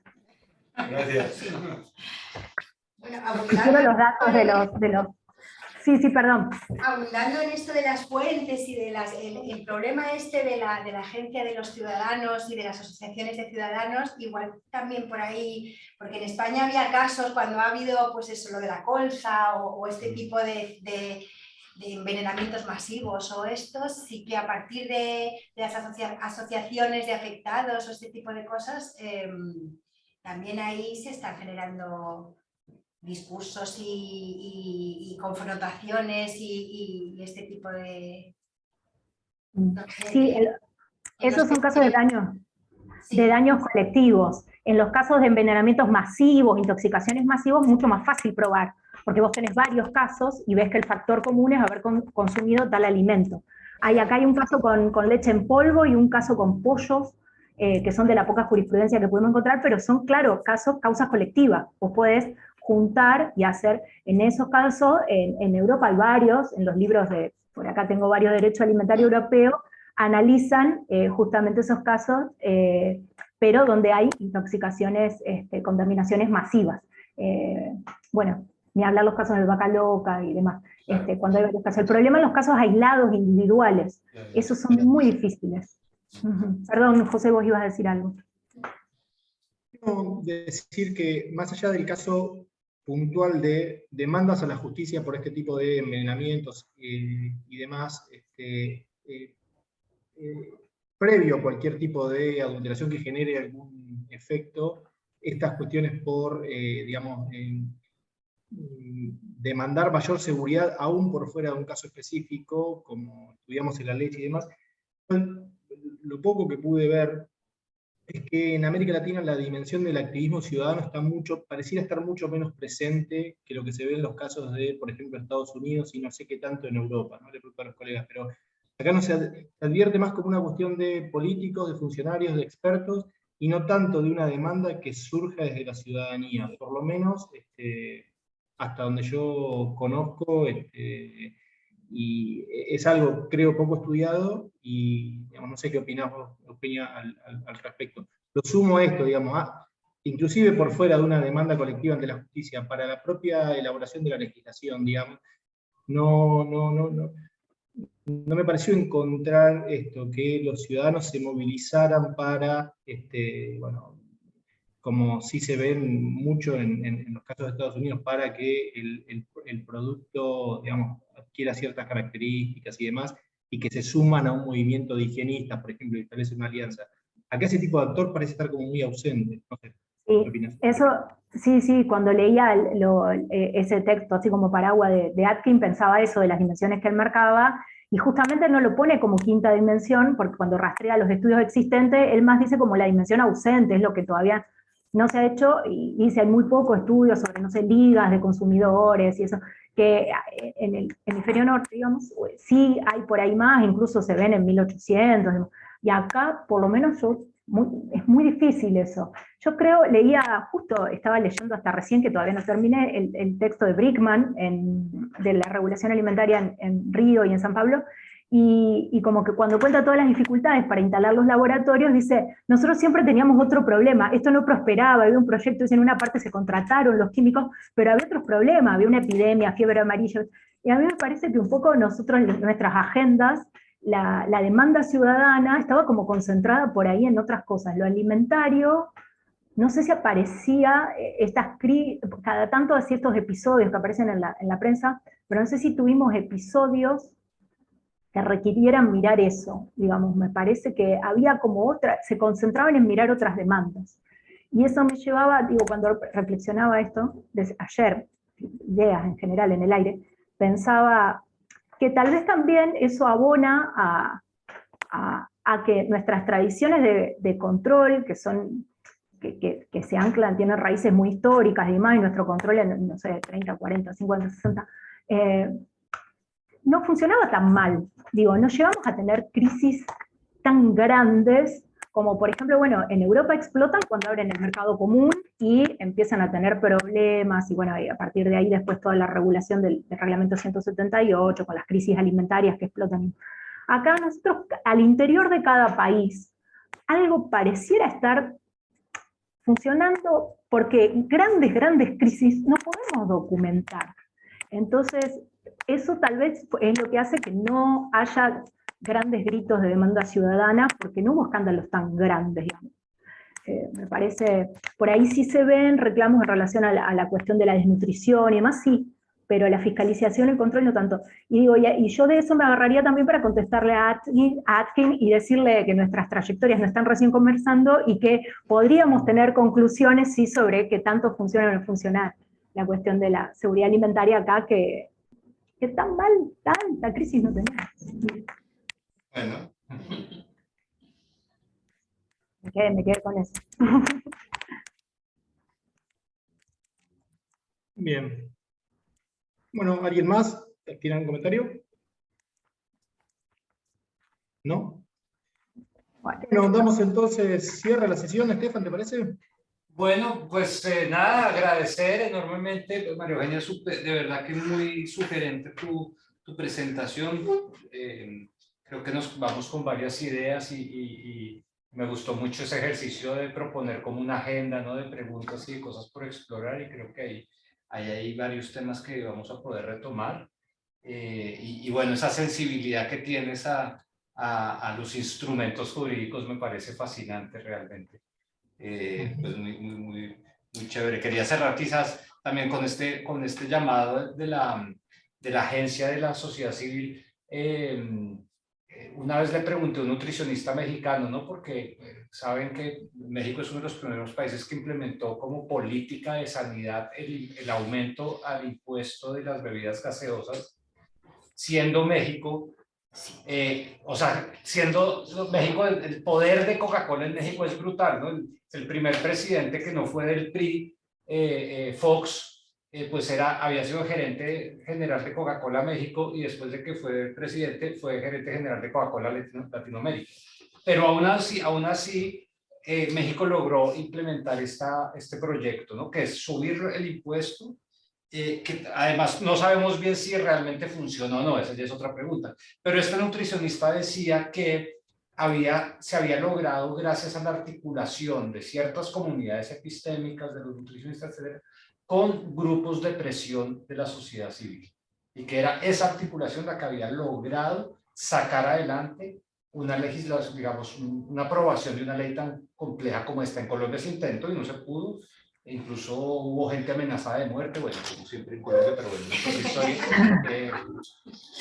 Pero bueno, pero quería cerrar con eso un poco, sí, como esa idea de la agencia de la sociedad civil para lograr de alguna u otra forma generar cambios en nuestros códigos ya no sé si estoy usando bien la palabra, alimentarios y normativas, ¿no? Y reglamentos alimentarios.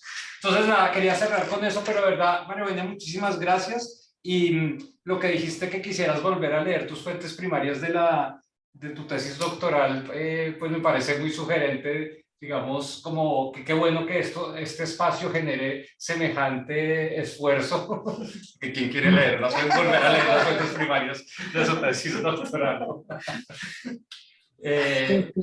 Imagínate lo motivacional que es el espacio, bueno, para agarrar sí, o sea, tremendo. Por eso, sí, por eso. Atkin me provocó tanto que voy a agarrar todo de vuelta. No, genial, genial. Bueno, muchísimas gracias. Muchísimas gracias a ustedes. Genial, perfecto. Entonces, como saben, vamos a subir esta conferencia también en el canal de YouTube. El próximo mes, justamente, Agustín Nieto va a ser el presentador con los artistas del hambre, que es otro tema fascinante. Y bueno, ya les pasaremos el resumen e incluso de pronto alguna lectura, si quieres compartir algún capítulo o algo, en la lista de correos lo compartiremos más en el momento oportuno. Entonces, pues les agradezco mucho su presencia a todos ustedes, a los que están en internet, y pues nos vemos en un mes, nos vemos en marzo. De acuerdo. Bueno, chao a todos. Gracias. Gracias, chao.